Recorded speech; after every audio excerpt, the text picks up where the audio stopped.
In South Africa, President Cyril Ramaphosa announced the accession of 6 countries in January 2024 to the BRICS alliance. In the Dominican Republic, Storm Franklin left at least one person dead and another missing. And in Japan, authorities began dumping contaminated water from the Fukushima nuclear power plant into the Pacific Ocean, despite numerous protests and environmental concerns.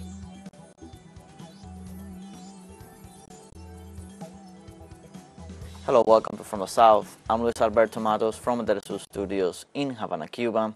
We begin with the news.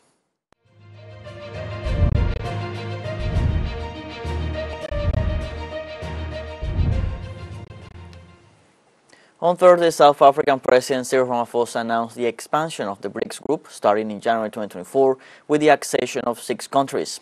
With the entry of Argentina, Egypt, Ethiopia, Iran, Saudi Arabia and the United Arab Emirates, BRICS will comprise 46% of the world's population and 39% of the world's gross domestic product. Chinese President Xi Jinping described the expansion of the alliance as historic and affirmed that it will give the mechanism greater quality. In his speech, Brazilian President Lula da Silva assured that this will not be the only accessions and recalled that the group already has a mechanism for membership. The heads of states of Russia and India, Vladimir Putin and Narendra Modi, shared the hope of working to further expand the influence of BRICS.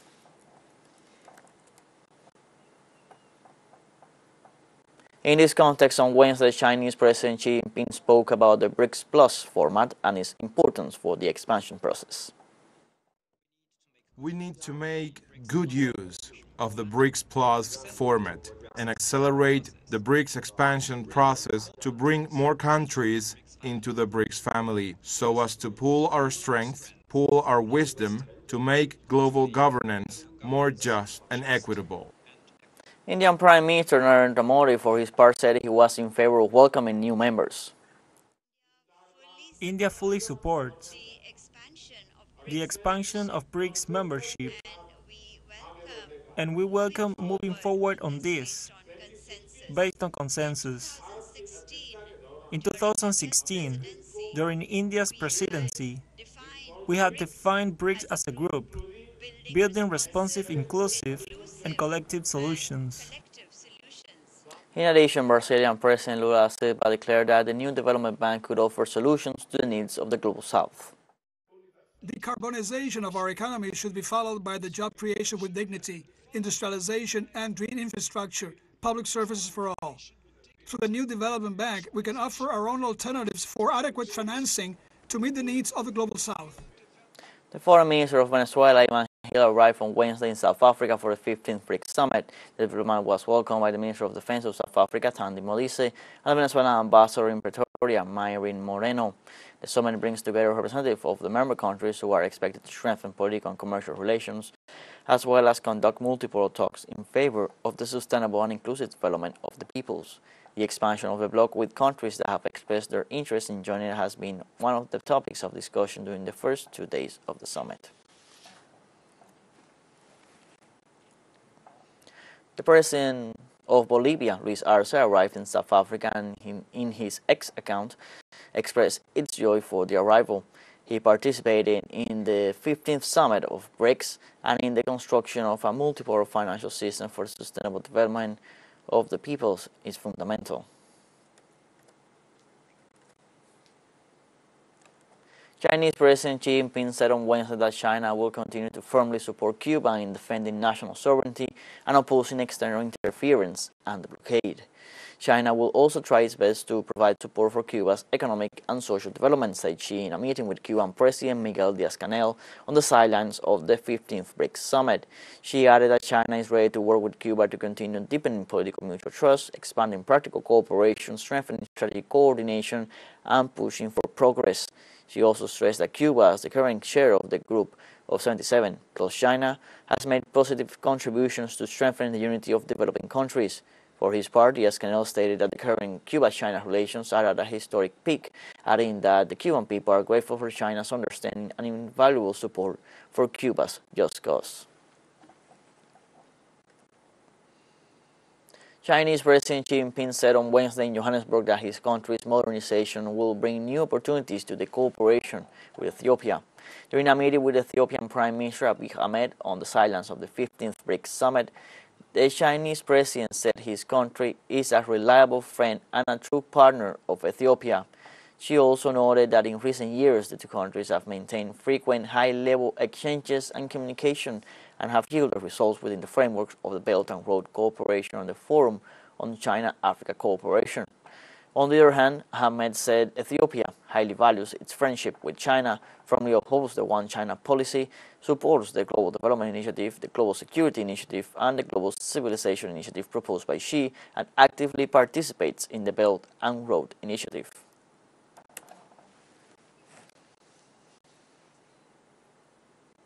Also on Wednesday, Chinese President Xi Jinping met with Senegalese President Macky Sall on the sidelines of the 15th BRICS Summit.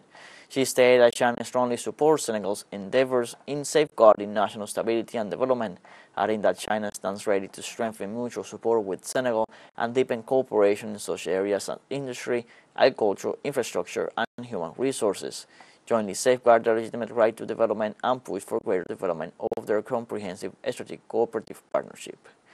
He stressed that currently the international situation is undergoing profound and complex changes and that China and Africa need more than ever to strengthen solidarity and cooperation.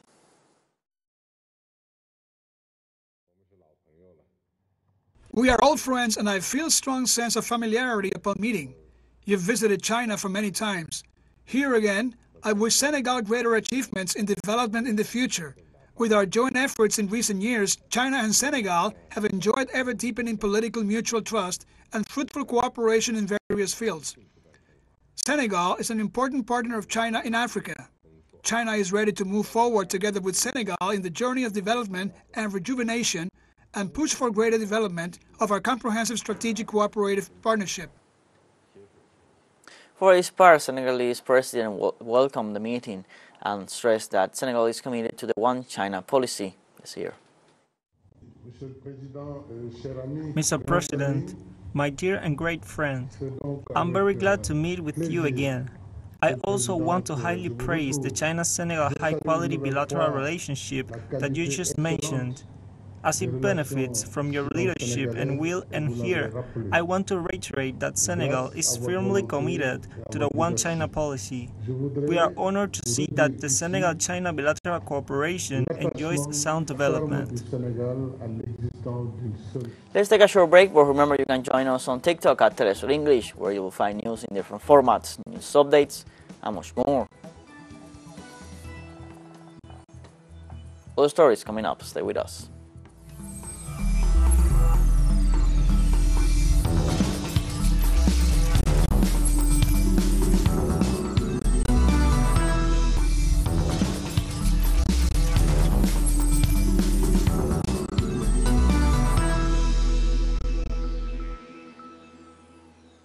Welcome back from the South.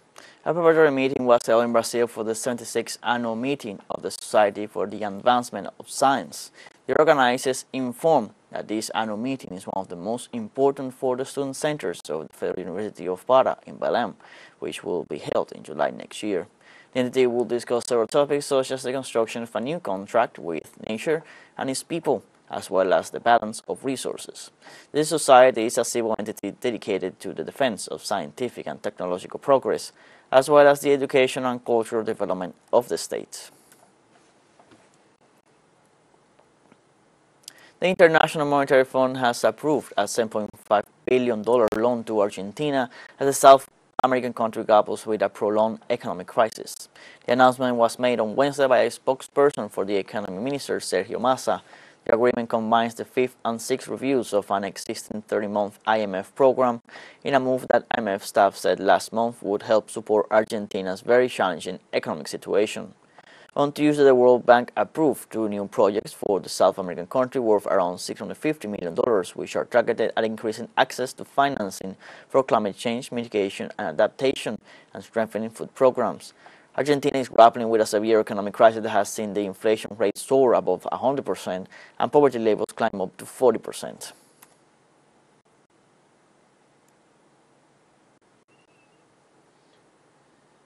Argentina celebrated the International Monetary Fund disbursement and urges to preserve social peace after the IMF Executive Board approved a $7.5 billion disbursement for Argentina. President Alberto Fernandez urged to safeguard social peace given the looting that took place in several cities in the country. The agreement with the fund has just been finalized, but actually, we are spending a lot of time on a tragic debt that Argentina took on and that will condition its future for many years to come. And although it gives me peace of mind to know that we have solved the problem and that this means peace of mind for Argentines, it would have been much better if we had never taken on this debt.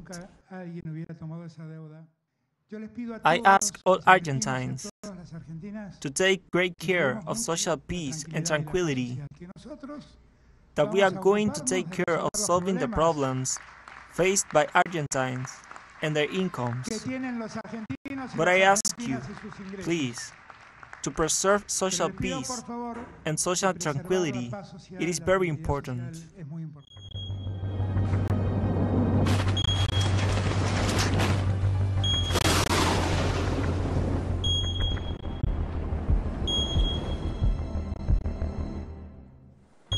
In the Dominican Republic, Storm Franklin left at least one person dead and another missing. The civil defense reported that the victim was identified as Carlos Marino Martinez, who lost his life in the city of San Cristobal when he was swept away by the floods. Although the storm began to move away from the Dominican territory, authorities have asked the population to remain in their homes or in shelters. The strong floods also affected more than 300 people, and a 54-year-old citizen is missing. The tropical storm also caused power outages in different regions.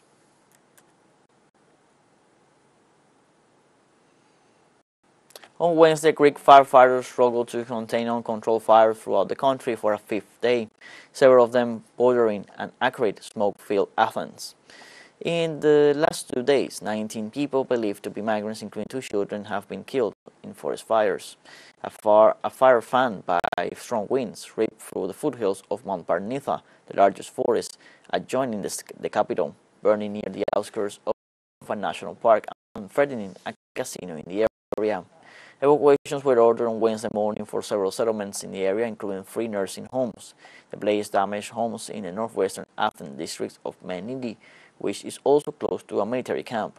Nikos Kontromichalis, a Hellenic Red Cross organizer, told State TV ERT in Menidi that many people don't want to leave their homes.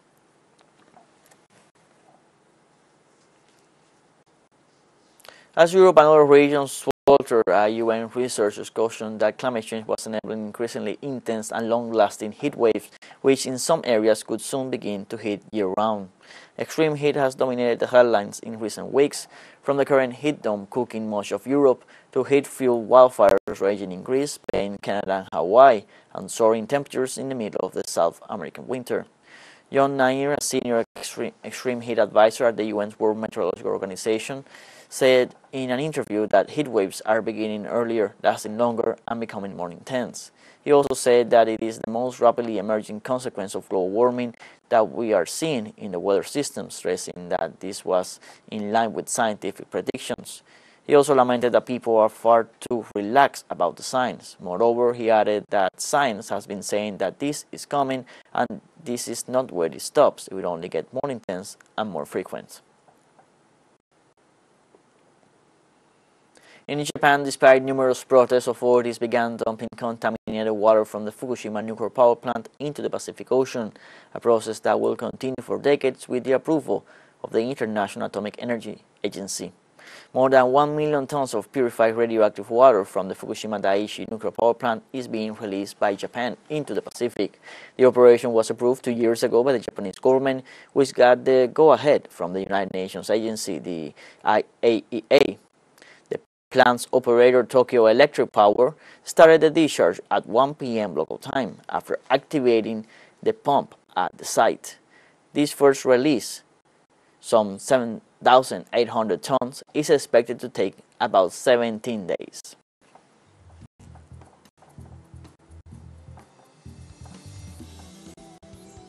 We have a second short break coming up, but before we invite you to visit our YouTube channel at TeleSUR English. There you'll be able to rewatch our interviews, top stories, special broadcastings, and more. Hit the subscribe button and activate the notification bell to stay up to date on the world's most recent events. Final short break, don't go away.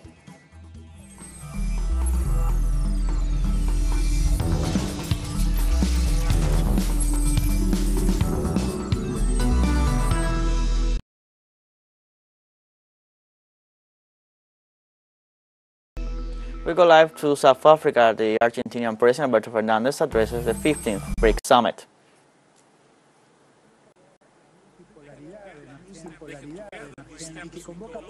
Y que convoca países que seguramente no poseen una visión única ni uniforme de todas las problemáticas que enfrentamos, pero que respetan sus diferencias, procuran identificar denominadores comunes y buscan incidir en el orden global del mundo inestable, desigual, que concentra el ingreso en unos pocos y distribuye la pobreza y la segregación entre millones de seres. Precisamente Mandela se preguntaba si cuando se escriba la historia de nuestro tiempo, seremos recordados por haber hecho lo correcto o por haber dado la espalda a una crisis global. Ante ese dilema expuesto en sus palabras, estoy seguro que hoy estamos haciendo lo correcto. Los problemas globales no pueden resolverse unilateralmente. Tampoco pueden abordarse con recetas genéricas que no distingan la realidad. Your calls for reforms of the financial institutions globally and the UN Security Council are falling on deaf ears. What needs to be done to change that? What is your position on the calls and proposals to de-dollarize the global economy? I don't think they are being only listened by deaf ears. I remember when I became Secretary El General resultado conduce a that the este mundo discussion injusto en el que vivimos, que acaba promoviendo una mayor desigualdad social al interior de los países y una profundización de la brecha que divide al norte y al sur. and we have presented A ello se suma recently a policy el debilitamiento de muchos de los foros y concrete mecanismos que nos proposal habíamos dado for para the reform resolver of the Bretton Woods system. problemas And I think that como more preservar and la more paz y promover countries el understand that this que needs to be done. hemos comprobado como en el There are pasado two la reasons falta de for that. cohesión del mundo en First, desarrollo because the nos system terminó became too colocando en small. posiciones desventajosas The al paid-in momento de capital of the negociar World Bank is términos 22 en billion US cuestiones dollars. fundamentales para nosotros. The Por ello, volume of hoy más que operations of the nunca, World Bank la today negociación as y a coordinación percentage of global multilateral y GDP regional es is impostergable. less than Y el foro 1/5 of BRICS, what it was in al igual que este 1960. diálogo que han propuesto, And it is adquieren en clear este contexto una that relevancia as a lender singular. of last resort, Estimados presidentes y the ministros, IMF has today an la enormous Argentina y los difficulty to países take into de account BRICS pertenecemos al global mismo grupo de dimension países of de crisis economías we are facing. emergentes, el So the G20. system became too Allí small. It needs mantenemos to grow. muchas posiciones en común And as que it needs to grow, podemos reforzar there is an opportunity to make hoy it really de universal, cara a la próxima cumbre to del make sure G20 that el mes it próximo reflects en Nueva in Delhi, its capital en structure and in its work Consideramos the que la reality presidencia of pro today's tempore world. de India y las And I próximas think that this presidencias will de be Brasil sooner y or de later Sudáfrica, inevitable. sumadas a la reciente Because if it doesn't pasada de happen, Indonesia, son una gran oportunidad para reinsertar las prioridades del sur global en la agenda del G20. Necesitamos bases de consenso sólidas para avanzar hacia una arquitectura de desarrollo sostenible, reformada, que iguale las condiciones en el mundo que hoy existe. Necesitamos ser los motores de una recuperación económica sostenible y que tenga en su centro a la equidad, a la inclusión y al respeto de la igualdad soberana. Las condiciones de posibilidad para que ese logro sea alcanzado y sostenible en el tiempo implican asegurar más recursos para financiar el desarrollo y no la especulación financiera. Aplicar medidas inmediatas para hacer sostenibles la deuda y poner fin a las peores prácticas que hoy exhibe el Fondo Monetario Internacional. Necesitamos favorecer intercambios comerciales más equilibrados que no profundicen las asimetrías. Y también promover las inversiones y la cooperación científica y tecnológica. Los BRICS, por su enorme peso institucional y financiero, juegan un papel determinante en esta exigencia de diseñar una arquitectura financiera mundial que garantice las necesidades de crecimiento, de comercio, de inversión y de bienestar social. y un BRICS problems, fortalecido the a economical través de la problems that we're presidencia facing. y participación de nuevos socios. We need Creará to una nueva include the plataforma para participation of proyectar other la voz de los partners países en in order to desarrollo collaborate en el and be escenario able to internacional. La achieve Argentina hoy celebra haber sido invitada a ser miembro de los BRICS. international Seremos unity. el segundo país de Latinoamérica en conformarlo y el Argentina primer país celebrates de habla today its hispana. integration to the BRICS Desde este Group. lugar continuaremos ampliando los esfuerzos para dar un nuevo impulso a las We will make asociaciones great sur-sur efforts y a to la voz del sur global. No quiero terminar mi include the participación voice of sin expresar southern mi countries particular in the international agradecimiento community, especially a mi in querido the BRICS amigo y summits. amigo de la Argentina y al presidente de la República Federativa de Brasil, Ignacio Lula da Silva, por haber llevado a ese foro I would also problemas like que to mi thank patria afronta President y Lula por for haber acompañado con tanta firmeza mi deseo his expresado al support and presidente Xi his Jinping words en 2022 here in this sumarnos a summit esa alianza for raising nos sentimos miembros. the intention and Muchas gracias. the concern, including other countries, Latin American countries, in the summit. Thank you. It's now. We were listening to the statements live from South Africa as President of Argentina, Alberto Fernandez, was addressing the 15th BRICS Summit. In his speech, he celebrated Argentina's entry to the bloc. Let's remember that 6 countries joined, and there will be official members in January. And he also welcomed President of Brazil, Lula da Silva's support in all this process. We are going to continue with the news, and we continue in Sudan. On Wednesday, for the 4th straight day, Sudanese paramilitary fought the Popular Army in Khartoum for control of key armor corps based in the capital's south. According to local authorities, fighters from Mohammed Hamdan Daglo's rapid support forces began their assault on the vast strategic compound on several fronts on Sunday. Residents of Al-Shahara, the neighborhood where the base is located, reported large losses on both sides on the first day of the attack, when the fighting was constant. The war between the rival generals and former allies erupted on April 15th, and conservative estimates from the Armed Conflict Location and Event Data Project are that nearly 5,000 people have been killed since then. According to United Nations figures, in the 4 months since the fighting broke out, more than 4.6 million people have had to flee their homes.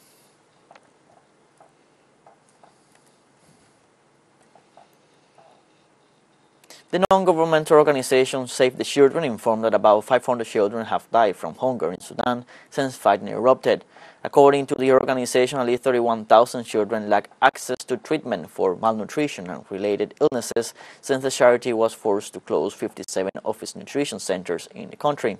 Sudan was plunged into chaos in April when simmering tensions between the military led by Abdel Fattah Burhan and the RSF commanded by Mohammed Hamdan Daglo exploded into open fighting in the capital Khartoum and elsewhere. According to the United Nations Migration Agency, more than 3.4 million people have been forced to flee their homes to safer areas inside Sudan, while over 1 million crossed into neighboring countries, including Egypt, Chad, South Sudan, Ethiopia, and Central African Republic.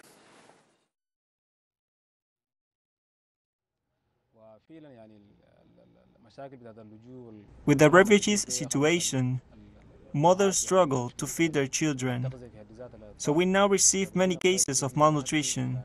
We need prevention measures for malnutrition cases, as it will help in dealing with many cases that we receive upon their arrival. In addition to this, any malnutrition patient who comes to us should receive proper medications, and we don't have any medications here.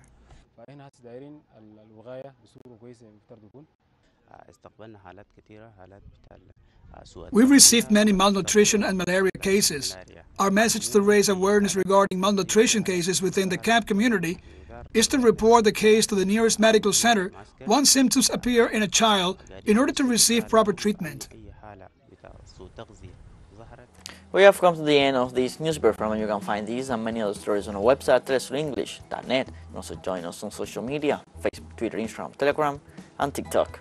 For TeleSUR English, I'm Luis Alberto Matos. Thank you for watching.